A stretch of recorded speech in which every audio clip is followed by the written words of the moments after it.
This is part 2 of the interview with Kendall, and this really talks about and dives deep into what it's like to bring in PE, what that whole journey was like, how Kendall's role changed, how that changed the dynamic of the company and the culture. Talk to me about PE enters to the bankruptcy.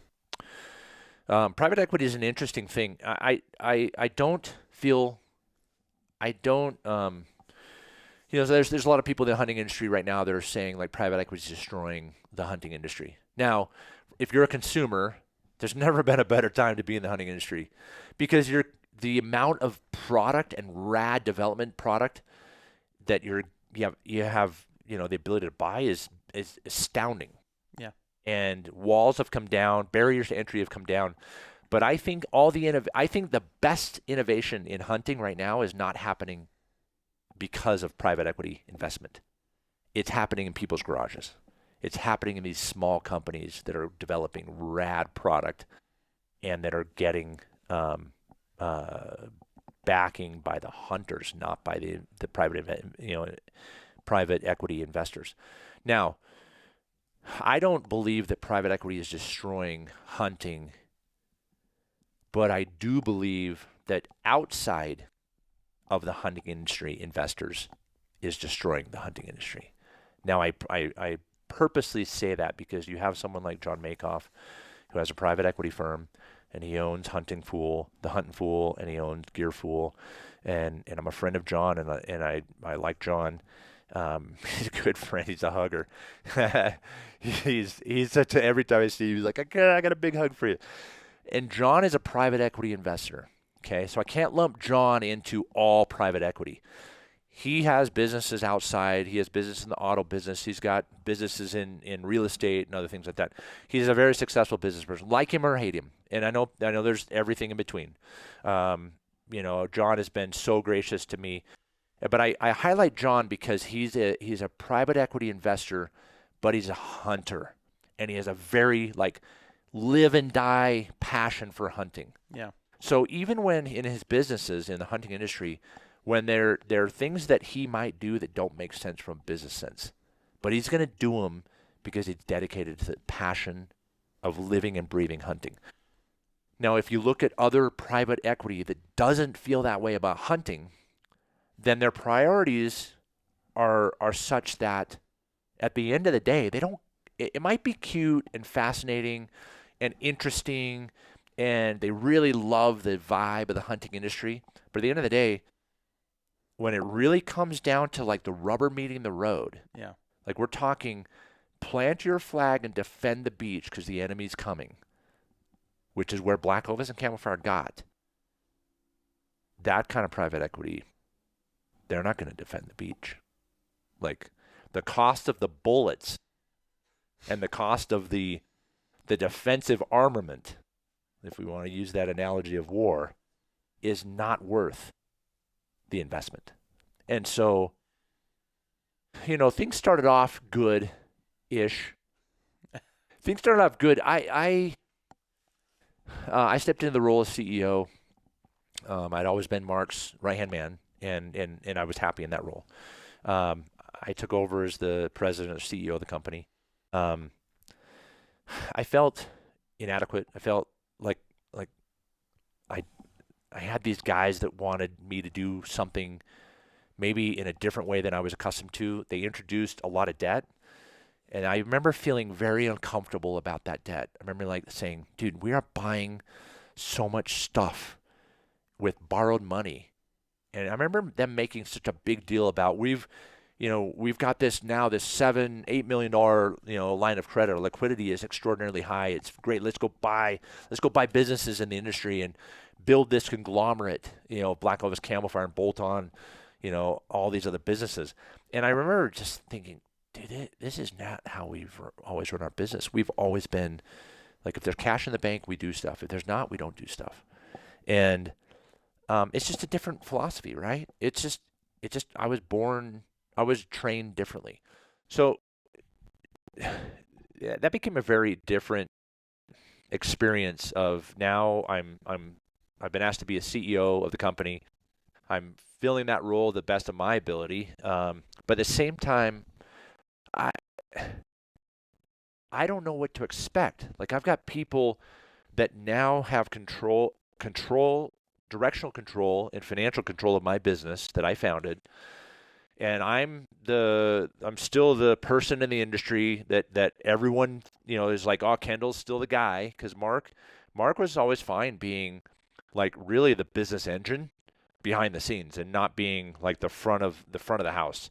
And he might have a different opinion than me, but I still feel like we were carrying similar loads.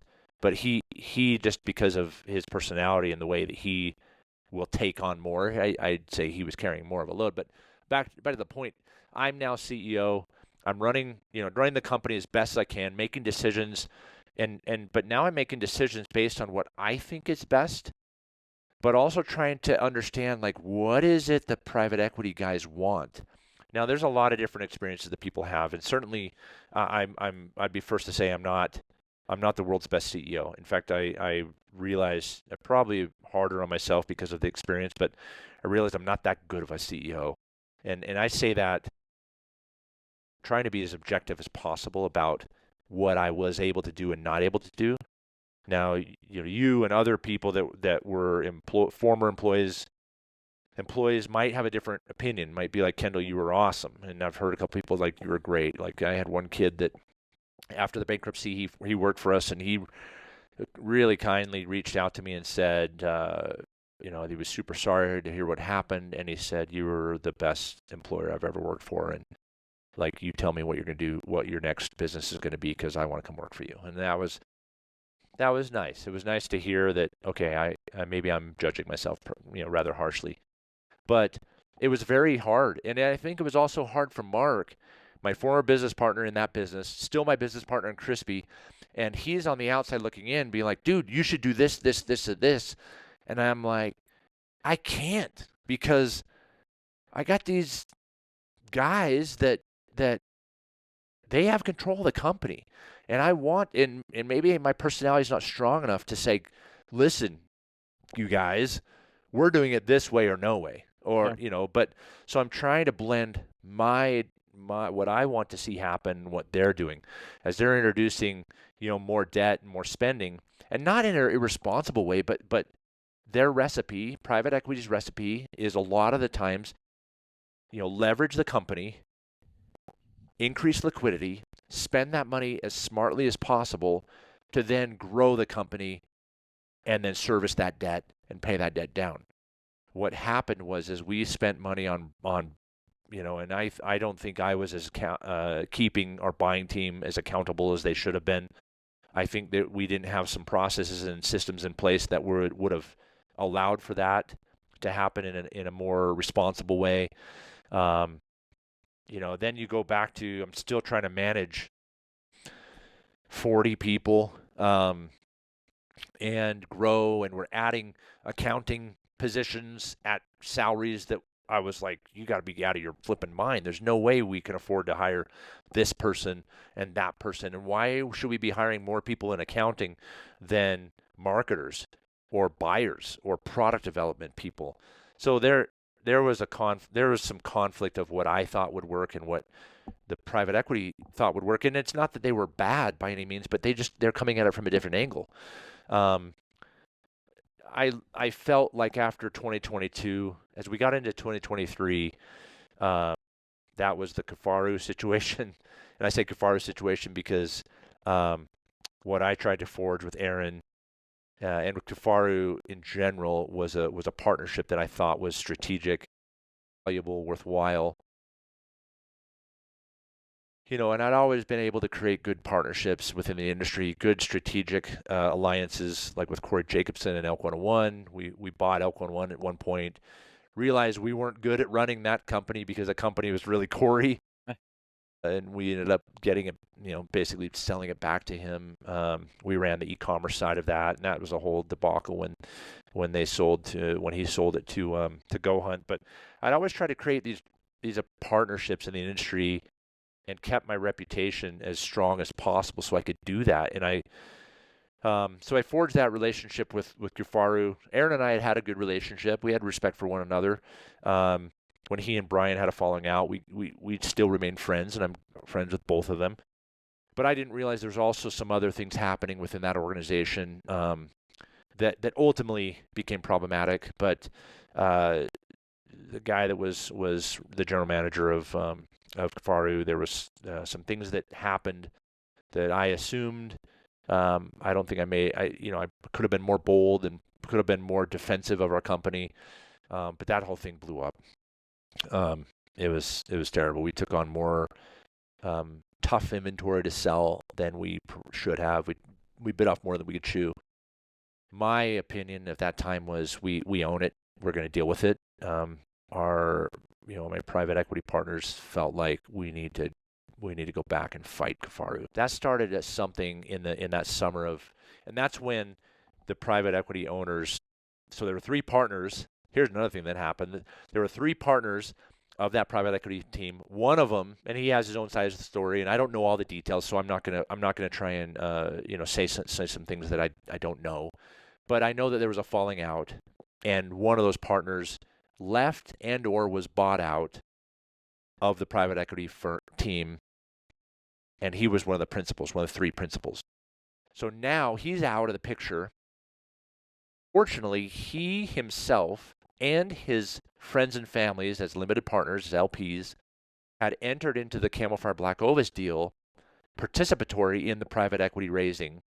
And so they were out of the private equity company. And the private equity, then 2 remaining key partners, one of them didn't really like this investment. That's my opinion, and he barely showed his face in the company. He was kind of the grandfather of the company, of the private equity. And the other partner became very, very active. And he listen, I don't want to say that they're like the private equity is bad. I've already distinguished between people that are willing to defend the beach, plant their flag and defend with you, lock arms, and people that aren't. And I think the distinguishing factor is the passion and concern and care for the hunting industry, regardless of your opinion of that person or those people, and the people that simply measure the success of business based on dollars and bottom line. Businesses exist to create opportunity, to create value for shareholders and owners, eventually to potentially create wealth for owners first, employees and shareholders. So those, I'm not going to negate the business exists, and that is hunting business, software business, real estate, construction. An electrician doesn't get up every day and go wire homes for charity. He does it because he wants to make money, and he wants to provide for his family. There's nothing wrong with that. In the hunting space, because we're all so passionate about this sport and this pursuit, and it's not just a hobby, it's our life.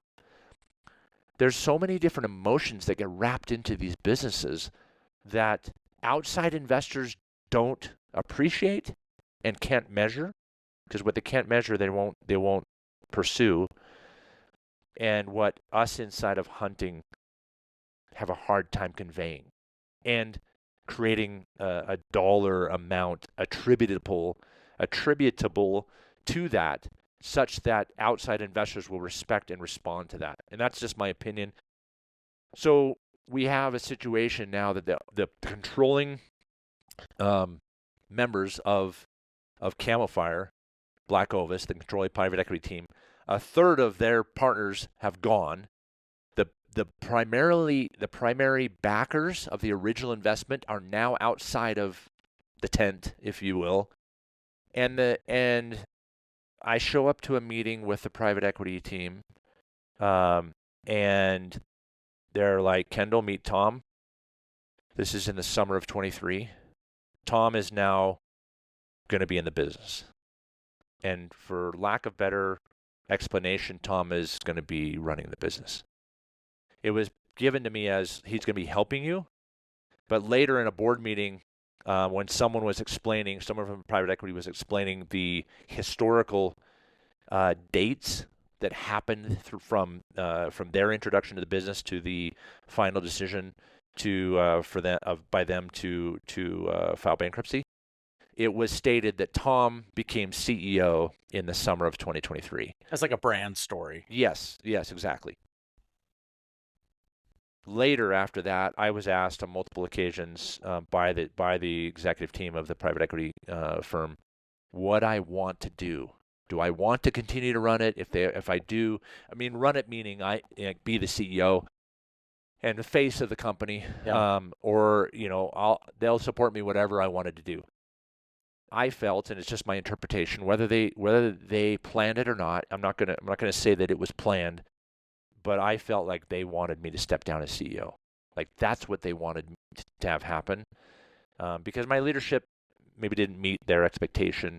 And it's true. Most people that are CEOs, founders and CEOs of companies, when in private equity comes in within 12 to 18 months, they're gone. That's just normal. That's just how it is. Yeah. But unlike most founders and owners, they take chips off the table, and I didn't. I mean, I barely did. 4.5%. Yeah. So my aspirations from a financial standpoint were still tied up in the business, and I needed to, but my heart had left at that point. I remember I went on a mountain goat hunt with Aron, and shortly thereafter, Aron, there was a falling out in Kifaru, as everyone knows in the industry, and Aron left, and I'm not going to opine on what happened there. And I feel bad for Aron because I like and respect Aron, and I feel bad that he put his heart and soul and everything he had into that company. And I don't know about his decisions or whatever, but when that all happened between BlackOvis and the falling out, it was right when I went on a mountain goat hunt with Aron, and that literally should have been. And it was a phenomenal hunt. I have such fond memories of that hunt, but I was on the hunt of a lifetime, literally the hunt of a lifetime, as far away from humanity as you can possibly imagine, which is what I wanted, and as a physically tough, demanding hunt, which is what I wanted. And I ended up killing a goat that I don't measure goats. I mean, a goat's a goat, kind of. Unfortunately, I've been able to kill 3 goats, 2 with my bow, 1 with a rifle.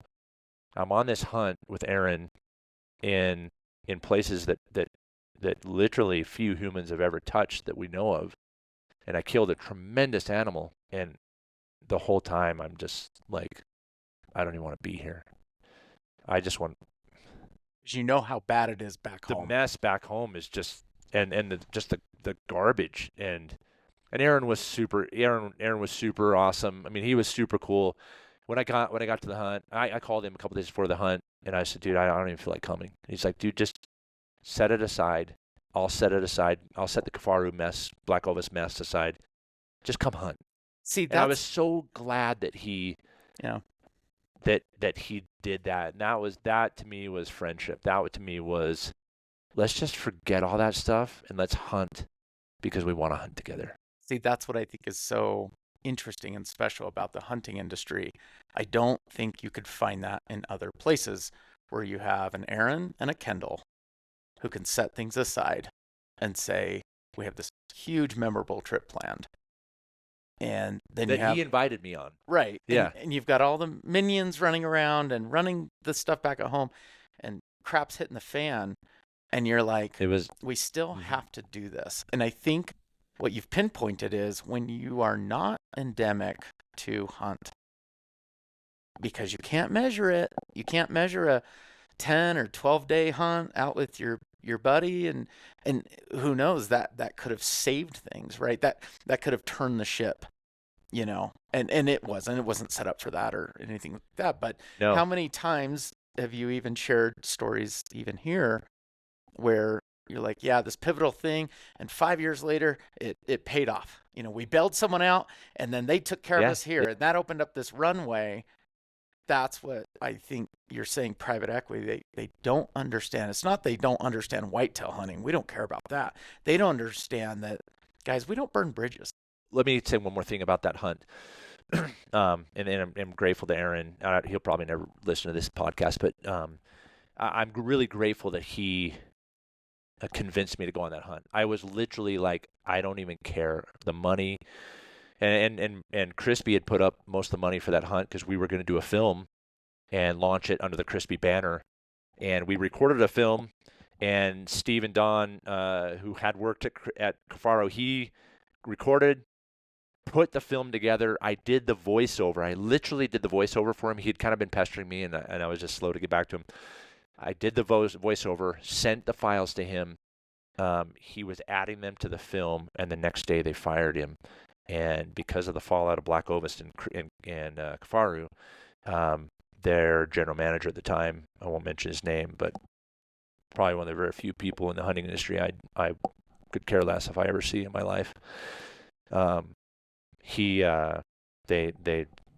put that film under lock and key, and they've never launched it. It's on a hard drive, or it got erased from a hard drive. I don't even have pictures from that hunt, because Steven had all those. He took a couple of amazing photos I would love to have on the wall, just as a memory. But let me back up to one thing you just said. There's decisions that we make in the hunting space, in business, that don't. You're right. They don't measure up. Let me tell you one story, and this is I tell this a little bit to pat my. I'm gonna be truthful. I'm gonna pat myself on the back, give myself a little victory lap, but I'm going to. This is a decision that I suspect. No, I can only suspect, and I can't. I'm drawing conclusions that may be incorrect, but I think that back in I don't even know when. It was when we were in Redwood, off of Redwood, in our second building.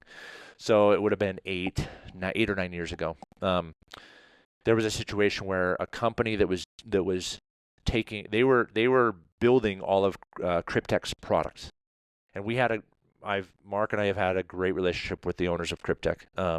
The now primary owner, which is Butch, he and I have a good relationship, very good relationship. We respect each other, and this thing I did for them, like he's former military, as was his original co-founder, Josh.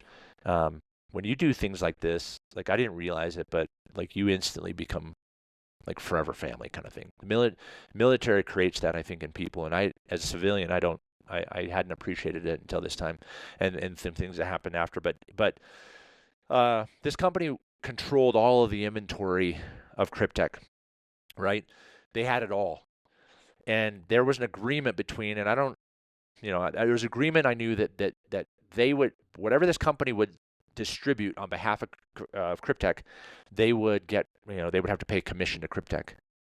Well, someone that was not very honest at that company came to us and said, we want to liquidate all of Cryptek's position. And I remember the business side of me said, holy smokes, we will own Cryptek. They will have zero inventory. And I was like, if we buy all this and we're talking 40, 50% off wholesale. Jeez. So, and it was a little over $1 million deal. And I remember my buyer at the time, he works for GSM now. Good. He's a good guy. He was like, what are we going to do? And I remember my first reaction was, we are going to crush the market, and we will own Cryptek, literally own them. Because what's a company without product? Like, yeah, they're nothing. Sure. They're just an idea, an apparition. But then I said, these guys are not doing right by Cryptek, and they should be. And those guys at Cryptek are my friends. And so what I'm going to do is this. We're going to buy this inventory, but I'm going to go talk to Cryptek right now. And we're going to backdoor this for them. So I talked to the guys at Cryptek, and Justin Sparks used to be there, and he was my main contact. And then we got in touch with Butch, and I said, listen, fellas, like, this is what's happening. You guys are unaware, but these guys are trying to screw you. And you guys can't let them know that this is happening, but I'm letting you know. And here's what we're going to do. I'm going to commit to buy all this product on credit, so I don't have to actually front the money. They're going to ship me over $1 million worth of product in probably 2 or 3 semis. We'll bring it into our warehouse, and then I'm going to ship it to you, and you're going to pay the bill. You're basically buying your company, your product. And I'm like, And they're like, what do you want for this? And I said, I don't want anything. Like, this is just the right thing to do. We left a lot of money on the table. I could have made a lot of money. I would do that again today. Like that was the right decision at the time and today, right? Yeah. So the reason I bring that story up is that we made business decisions that didn't have anything to do with a good business decision. A good business decision at that time would have been, we are in the liquidation business on Camofire.com.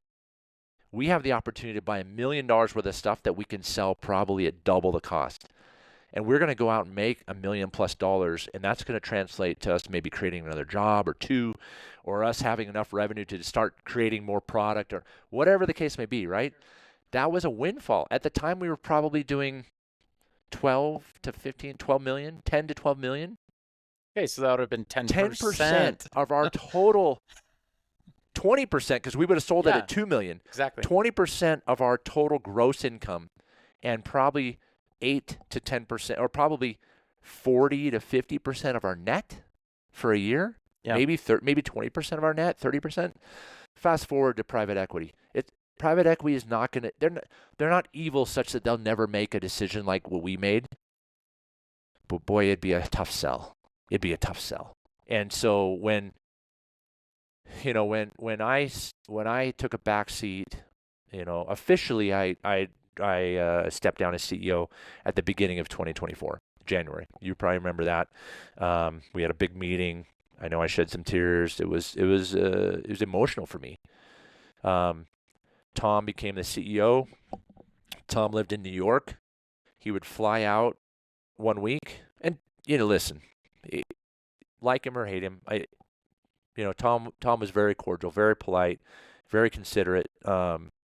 He was, he's smart. He'd worked in the restructuring business. That's where most of this private equity team, their bread and butter was restructuring, finding distressed companies, working in distressed companies, liquidating, doing whatever they have to do to make sure that company can survive, and then pushing it back out into the market, basically coming out of Chapter 11 bankruptcies. So they were very familiar with troubled companies, and Tom's background and the rest of the PE team. And this was Tom's first opportunity to step into a CEO role. I was put in as president of the company, if you will. But then, unfortunately, when I stepped down, it displaced our head buyer at the time, and I became kind of the head buyer / president of the company. Can I stop for just 1 second? Yeah.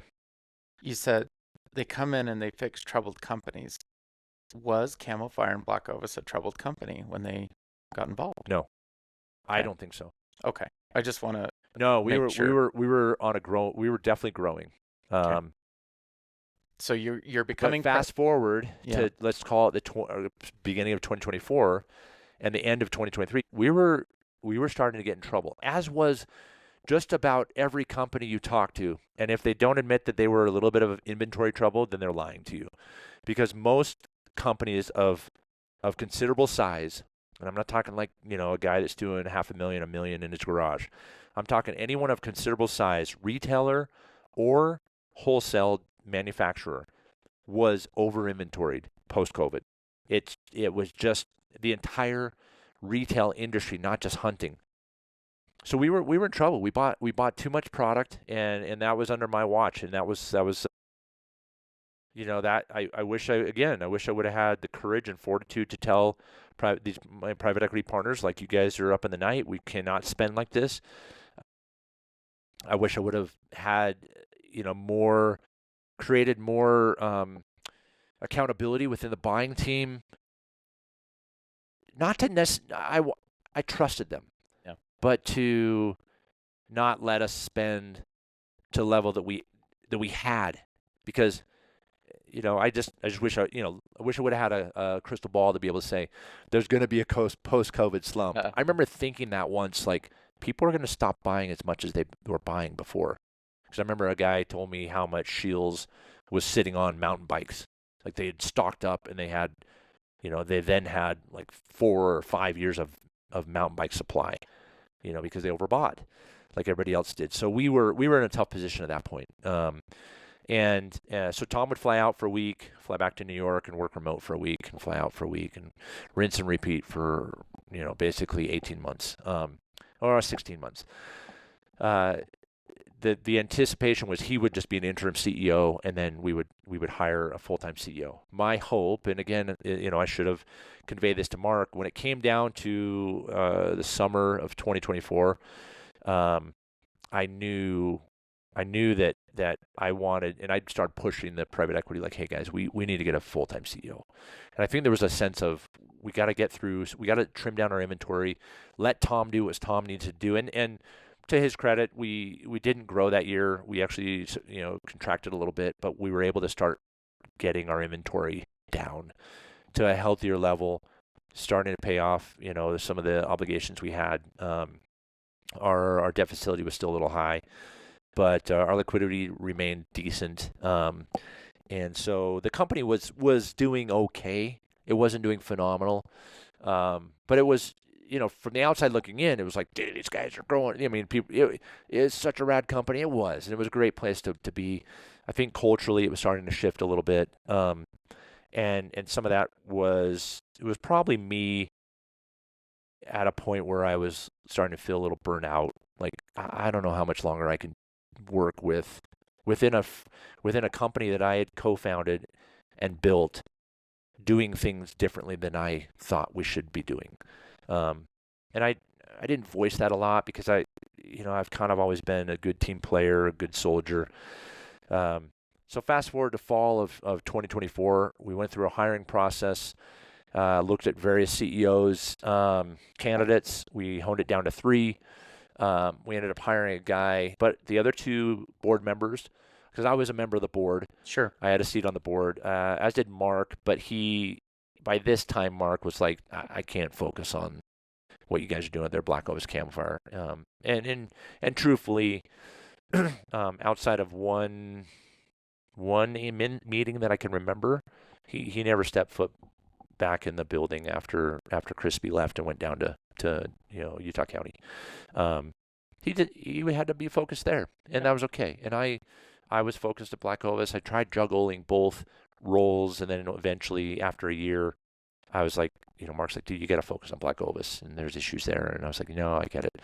I can't be a Crispy. I want to be, but I still went to Italy those last couple of years, those first 2 years, to help with product development and things like that. But he was really running the majority of the company, and I was just kind of providing a little bit of a guidance, but not that he needed it. He's good at what he does. But when we hired the CEO,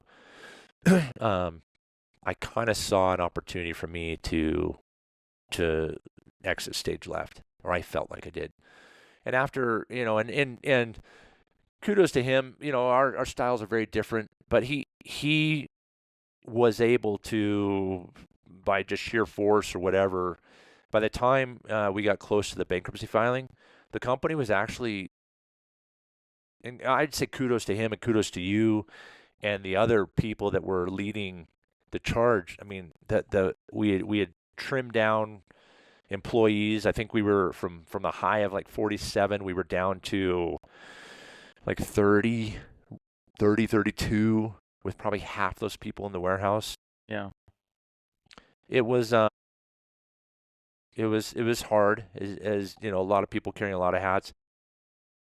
In February, I remember February of 25, I had kind of a little bit of a blow up in the office with the CEO, the then CEO, and I concluded after that, in 14 years of Mark and I being in the same building, working our tails off with each other, we had only once, that I recall, raised our voices at each other.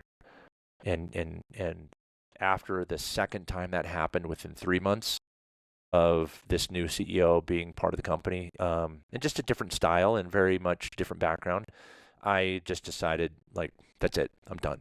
Like, I'm literally done. I told my family. I told a couple of close friends. One of my dear friends gave me some counsel unsolicited after a breakfast meeting with him and my other friend Justin. And he's like, you need to make this decision and leave. Like, another thing that happened at that time, I'm going to try not to get choked up. Back to the family that we talked about earlier. In the fall of 2024, right after Tom got introduced as the savior of the company. I'm being facetious, but no, he would run the company the way that the private equity wanted, and he would do a better job at that than I could. And whether he did a better job or not in whole is completely like up to whoever's perspective, right? And it doesn't really matter. But he could work in step with the private equity desires better than I could. And so by that token, he could run the company better by that measurement. We sat down at a family dinner. My mom and dad lived down the street. They moved here from Oregon a few years ago. We were at a family dinner. My youngest daughter, everyone's around the table. My youngest daughter says, "Hey, I have an announcement, everybody." And everyone's like, edge of their seat. She said, she's a freshman in high school. She said, "I made the varsity soccer team, and I'm the only freshman that made varsity soccer." And everyone's like, "Yeah, way to go." And I was sitting across from her, and I said, "Baby, I am so proud of you. Like, congratulations. I can't wait to watch you play." And my oldest son, I love him dearly. And he totally, like, donkey punched me. Because he turned to my daughter and he said, "Don't count on it. Dad only came to one of my games in 4 years." And that was a gut punch. And I realized, I think he's wrong. I came to more than one game, for the record. But the way he remembers it is right, because his perception is his reality. Sure. And he said, I said, no, I came to more than one. He said, "Dad, you came to one game." And they played in the state finals. And I know I was at that game because it was at Real Salt Lake Field. And I know I was at a different game, but maybe I'm getting confused. But regardless, it was a total gut check to me, because I was pouring my heart and soul into a business. And I had been pouring my heart and soul into business for now 16 years.